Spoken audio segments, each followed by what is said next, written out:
हिंगोली लोकसभा मतदारसंघातील अपक्ष उमेदवार ॲडव्होकेट शिवाजीराव जाधव यांचा प्रचार दौरा सुरू झाला आहे। ॲडव्होकेट शिवाजीराव जाधव मतदारांना भेटीगाठी मोठ्या प्रमाणात करत आहेत। मतदारसंघातील शिक्षित बेरोजगारांचे प्रश्न असतील व शेतकऱ्यांचे प्रश्न असतील असे अनेक प्रश्न आहेत, मात्र याकडे कोणीही उमेदवार निवडून आल्यानंतर लक्ष देत नसल्याची प्रतिक्रिया लोकसभा उमेदवार शिवाजीराव जाधव यांनी दिली आहे। एएस न्यूज महाराष्ट्राकरिता नांदेड हदगाव येथून प्रतिनिधी भगवान कदम। शिक्षण उपलब्ध आणि बेरोजगारी खूप वाढली, त्याच्यावर पर्याय व्यवस्था काय आहे? खरं म्हणजे मी या मताचा आहे, भारतातली शिक्षण पद्धती बदलायला पाहिजे, आमूलाग्र बदल झाला पाहिजे। ते स्किल डेव्हलपमेंट शाळेपासून सुरुवात केली पाहिजे, वेगळं नको। शाळेमध्ये 6व्या 7व्या वर्गापासूनच ते तुम्ही सुरू करा। शाळेतली सुतारकाम, गौंडीकाम, इलेक्ट्रिशियन सगळी कामं त्या पोराकडून करून घ्या। सगळं एवढं त्यांना तयार करा की तुम्हाला नोकरी जरी नाही मिळाली, 12वी नंतर तुम्ही स्वतःच्या पायावर उभं राहा। मुली असतील त्यांना शिवणकाम असेल, काय तुम्हाला सलून असेल, अशी बरीचशी गोष्टी आहेत की त्यांना एक माझा उद्देश आहे। MIDC मध्ये चांगले आधुनिक मोठे मोठे प्रकल्प आणायचे, हजारो एकर केंद्र शासनाची जमीन पडीक आहे, केंद्र शासनाचे प्रोसेसिंग युनिट इकडे आणता येतील, मला मोठे प्रकल्प आणता येतील आणि बरंच काय तुम्हाला या माध्यमातून करता येईल। ग्रामीण भागात मी आतापर्यंत एवढ्या नोकरी मुळावे घेतले, जॉब कार्ड दिलेत, बऱ्याच शेकडो तरुणांना नोकरी लागलेली आहे। त्याप्रमाणे त्या माध्यमातून एखादी प्लेसमेंट एजन्सी इथे ठेवून की बाबा इथे त्यांना माहिती नसतं कुठे जॉब आहे काय आहे, खेड्यात राहून 10वी पास 12वी पास मुलांना तिकडे बाहेर जा, गावाबाहेर पडा। एक शेवटचा प्रश्न घ्या। माझं शिक्षण वसमतला झालं, पुणे, मुंबई, अमेरिकेमध्ये शिक्षण झालं, नोकरी न्यूयॉर्कला केली, भारतात परत आलो आणि गेली 35 वर्ष सर्वोच्च न्यायालयामध्ये मी वकिली करत आहे। वडील आमदार होते, वडील मुख्यतः समाजसेवेसाठीच राजकारणात आले होते, राजकारणाच्या माध्यमातून समाजकारण, वडिलांचे संस्कार माझ्यावर आहेत आणि म्हणून 2012-13ला मी आपल्या भागात आलो। मुख्यतः आपला मागासलेला भाग, आपले शेतकऱ्यांचे प्रश्न असतील, सिंचनाचे प्रश्न असतील, युवकांचे प्रश्न असतील, हे राजकारणाच्या माध्यमातून कसे सोडवता येतील, या विधानसभेत लोकसभेत जाण्याची माझी इच्छा आहे।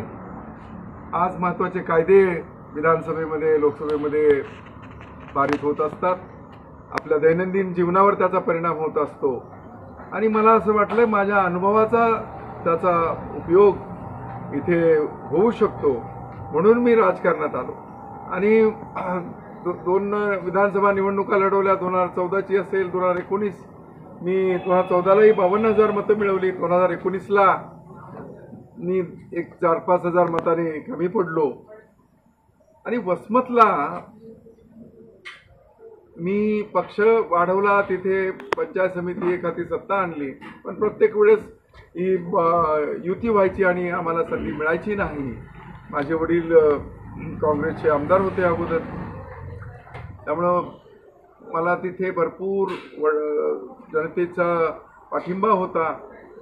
मग मी यावेळेस सुद्धा असंच झालं आणि मला लोकसभेत जायची माझी इच्छा होती, त्याच याच्यासाठी म्हणून मी इकडे राजकारणात आलो होतो। बरेचसे माझं समाजसेवेचे उपक्रम बरेचसे माझे इथे मी गेले 8-10 वर्ष इथे करत आहे। मी निवडणूक जिंकण्यासाठीच ही निवडणूक लढत आहे आणि मला कल्पना आहे की निश्चित मी या निवडणुकीमध्ये जिंकणार आहे। मला गेले 10 वर्ष मी या मतदारसंघात काम करतोय।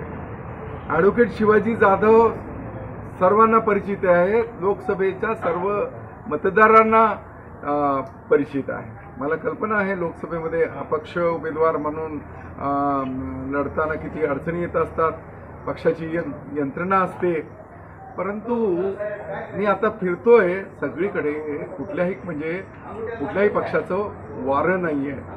या महायुत्या महाआघाड्या यावर जनता खूप नाराज आहे. आज इथे बघितलं तर शेतकऱ्यांचे खूप मोठे प्रश्न, गंभीर प्रश्न आहेत. त्यांच्या व्यथा अजून कोणी समजून घेतलेल्या नाही. त्यांच्या शेतमालाला भाव नाही, खर्चसुद्धा निघत नाही. विमासुद्धा कागदावरच आहे, त्याचा सुद्धा शेतकऱ्यांना फायदा नाही आहे. तरुणामध्ये नैराश्याचं वातावरण आहे, नोकऱ्या नाही आहेत. आज व्यापारी वर्ग खुश नाही आहे. तिथे जर GSTचं अंमलबजावणी असेल किंवा MSME परवा जो त्यांनी नवीन काय नियम आणलाय ते असेल किंवा डिमॉनिटायझेशन असेल, या सगळ्या गोष्टीमुळे आमचा व्यापारी वर्गही इथे नाराज आहे. आणि मागचे जे इथले काही एक अपवाद सोडले तर काही खासदार असे आहेत की इथे फक्त निवडणुकीच्या वेळेस येतात, परत निवडणुकीला येतात मतदान मागायला आणि पार्लमेंटमध्ये एक शब्द सुद्धा बोलत नाहीत. मौली खासदार असे आहेत, फक्त भत्ते घ्यायला आणि सह्या करायला. मग तुम्हाला असे पक्षाचे प्रतिनिधी तुम्हाला का निवडून द्यायची आहेत? इतकी महत्वाची ही निवडणूक असते. संसद सदस्य, आज संसद सदस्य देशाचा पंतप्रधान होऊ शकतो, देशाचं सरकार निवडून देतो. आज त्याला मतदारसंघाचे प्रश्न तिथे सोडवता येतात. चांगल्या सक्षम जर खासदार असेल तर खूप काही करता येतं. आज हिंगोली जिल्ह्याचा सिंचन अनुशेष आहे. कयाधू नदीवरील बंधारे असतील, मला मोठे मोठे प्रकल्प आणायचे, म्हणजे बरेचशा आमच्या शेतकरी बांधव सुद्धा त्यांना रोजगार मिळेल. 15,000-20,000 रुपये त्यांना नोकरी मिळेल, तरुणांना नोकरी मिळेल. असे बरेचसे मी जाहीरनामा आहे, घरोघर पोहोचवतोय. त्यामध्ये मी सांगितलंय मला काय काय करायचं आहे खासदार झाल्यावर. तर आपली 100% मला मिळेल. मी सगळ्या समाजाला, सगळ्या धर्माला बरोबर घेऊन चालणारा माणूस आहे. सगळ्यांचा पाठिंबा निश्चित मला मिळेल. सर, आता पक्ष वारंवार आता कुठे राज्यातलं नेतृत्व जे असतं, देशाचं नेतृत्व असतं पक्षाचं, हे निर्णय ते घेत असतात. आम्ही कार्यकर्त्यांच्या हातात ते नसतं. जागा सोडवून घेणे. यावेळेस तुमचे तीन सोडले गेले नाही, म्हणजे काय तुम्ही कमी सिटिंग MP होते, कमी पडले असा प्रश्न नाही. मगाशी सांगितलं तसं राज्याचं आणि देशाचं नेतृत्व हे सगळ्या गोष्टी ठरवत असतात. काही त्यांचे युतीचे काही मर्यादा असतील, पण यांनी जो की जागा सोडून घेणे वगैरे. मी दिल्लीत होतो, माझं काही खाजगी काम होतं, आणि त्याच्यात आले गेले. मी नव्हतो, जरासा निराशच होतो. मला माहीत होतं की जागा सुटणार नाही.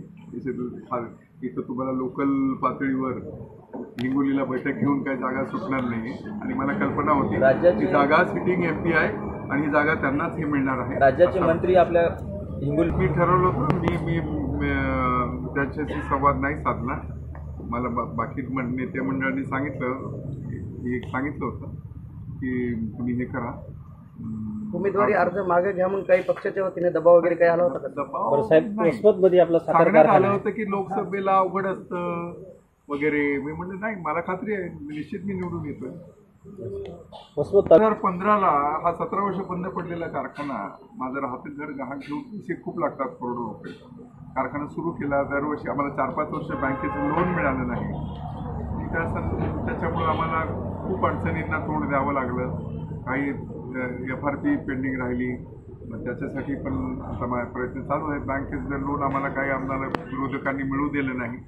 आज तुम्ही बघताय बड्या नेत्यांना 200 कोटी 250 कोटी कर्ज मिळालं. मला आता 15 कोटी कर्ज पाहिजे होतं, तर ते न मिळाल्यामुळं आमचा कारखाना अडचणीत आला. मी पाठपुरावा करत होतो, राज्याच्या नेत्यांना भेटलो, केंद्रात तिथे आमचा प्रस्ताव पेंडिंग आहे, तिथे नाही मिळाला आम्हाला. त्याच्याविषयी मी खुलासा दिलेला आहे.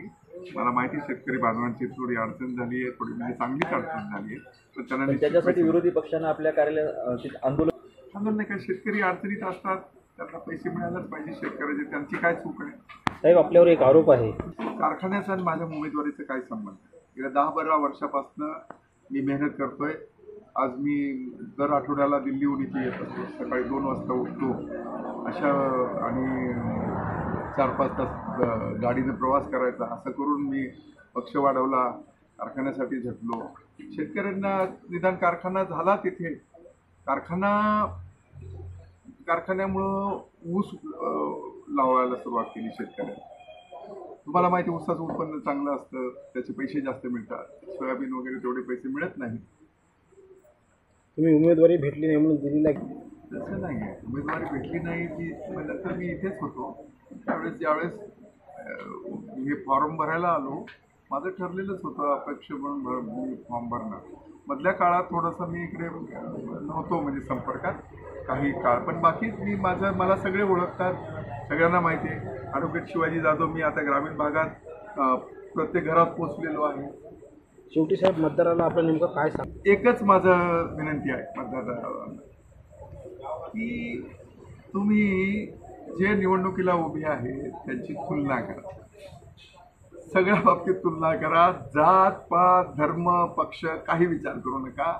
लोकसभेमध्ये कोणता उमेदवार सक्षमपणे आपली भूमिका मांडेल आणि खरोखरच त्या लायकीचा उमेदवार असेल, कुणीही असो, आणि त्याच उमेदवाराला दिल्लीला पाठवा. एवढंच मला सांगायचं आहे. काही उमेदवारांच्या तुम्ही मगाशी सांगितल्याप्रमाणे त्यांच्या पत्रकारांची उत्तरंसुद्धा त्यांना प्रश्न कळाले नाही, अशी उमेदवार आपल्याकडे उभी आहे. म्हणजे काय किती अट्टहास कशासाठी निवडणूक लढवायची? आपल्याला आपण एखादी गोष्ट जबाबदारी घेतोय, ती जबाबदारी पार पाडता आली पाहिजे. केवळ मला खासदार म्हणून मिरवायचंय, मला 2-4 पिढ्यासाठी प्रॉपर्टी कमवायची हा उद्देश नसू नये. ओके. ते शेतकऱ्याचे जे कोणाशी नाहीये, मी 1 नंबरला आहे. मला माहित नाही 2 नंबरला 3 नंबरला कोण आहे. या निवडणुकीत मी जिंकणार आहे. माझी लढत कोणाशी माहित नाही मला. मी 1 नंबरला आहे सगळीकडे. मी आज जवळपास सगळ्या मतदारसंघाचा दौरा केलेला आहे. 1-2 विधानसभा सोडले तर मला सगळीकडे पाठिंबा आहे. सर तुम्हाला बाकी उमेदवारांचे विषयी मी काही टीका मी मगाशी सांगितलं, मला लोकसभेत जाण्याची माझी इच्छा आहे. विधानसभेमध्ये लोकसभेमध्ये म्हणून एक एका पक्षामध्ये राहून मी काम केलं. आता त्या मी जे वस्तुस्थिती आहे ती तुमच्या समोर मांडतोय. मला कोणाविषयी काही बोलायचं नाही. सध्या युतीचे महायुतीचे त्यांनी त्यांचे उमेदवार त्यांनी दिलेले आहेत, त्याविषयी मी काय बोलू? आता जर असे उमेदवार मी तर सगळीकडे प्रचार असाच करतोय की जे निवडणुकीला उमेदवार उभे आहेत त्यांची तुलना करा आणि खरोखरच हे खासदाराचे कर्तव्य बजावू शकतील काय? पार्लमेंटमध्ये आपला प्रतिनिधी म्हणून सक्षमपणे काम करू शकतील काय? असं तुम्ही विचार करा आणि योग्य उमेदवाराला निवडून द्या.